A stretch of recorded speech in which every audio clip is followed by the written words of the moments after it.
السلام علیکم دوستانو. ډیر ملګري د ګیلمن باره کې پوښتنې کوي، وایي چې د ګیلمن سره څه وشول، د هغه کورنۍ څه وایي او د هغه میرمنې یا د هغه کوم ورونه یا بچي هغه په کوم حال دي. نن مو تاسو ته د هغه باره کې څه تازه ترین اپډیټ راوړي دي، تاسو موږ سره ضرور تر اخره پاتې شئ. دا خو به تاسو ته معلومه وي چې سندرغاړې نغمې د ګیلمن دپاره ډیر زیات ډونیشن کړی و چې هغه په زرګونو ډالرو کې و، او هغې نه د کروړ یا 2 کروړ نه زیاتې پاکستاني روپۍ جوړې شولې، او هغه دغه پیسې چې کوم وې دی دوی ته راولېږلي، یعنې پاکستان ته کوم چې د وزیرستان د دوی کورنۍ وه دا پیسې ورته راولېږلي. بله اړخ دا به هم تاسو ته معلومه وي چې د ده 2 مېرمنې وې، یعنې 2 ښځې وې. یوه ښځه یې د خوست سره یې تعلق ساتلو، بله چې وه هغه د وزیرستان سره یې تعلق ساتلو. د وزیرستان د مېرمنې نه د ده 2-3 بچي هم وو، کومه چې د افغانستان د خوست اوسېدونکې وه نو د هغې نه یې هېڅ بچي نه وو. زیات ملګري په سوشل میډیا باندې څه مختلف قسم تصویرونه یا مختلف قسم داسې خبرونه رااخلي، وایي چې مېرمن یې دا ویلي دي او هغه یې ویلي دي، یا یې تازه ترین انټرویو پلانکي ویب سایټ سره یا پلانکي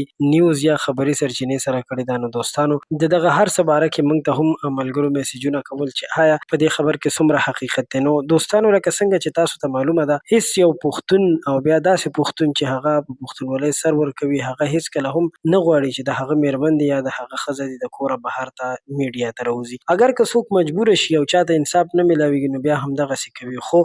البته که دوی ته تر اوسه پورې انصاف هم نه دی ورکړل شوی، خو بیا هم نه د ده مېرمن راوتلې ده د کوره، نه د ده مېرمن داسې څه بیان ورکړی دی. خفه خو به وي، خامخا به خفه وي، ځکه چې کوم درد او کوم غم د دې زړه ته رسېدلی دی، نو د هغه درد او غم ازاله کول یا د هغې بخښنه کول دا بالکل نه دي پکار، ځکه چې ډېر زیات ښکلی ځوان یې د مخې نه یوړو او باید چې دغه کوم منحوس انسان دا کار کړی ده ته سخته نه سخته سزا ورکړي. نو تازه ترین اپډیټ مو د هغه باره کې تاسو سره شریکول، د ویډیو د کتلو مو یو جهان مننه.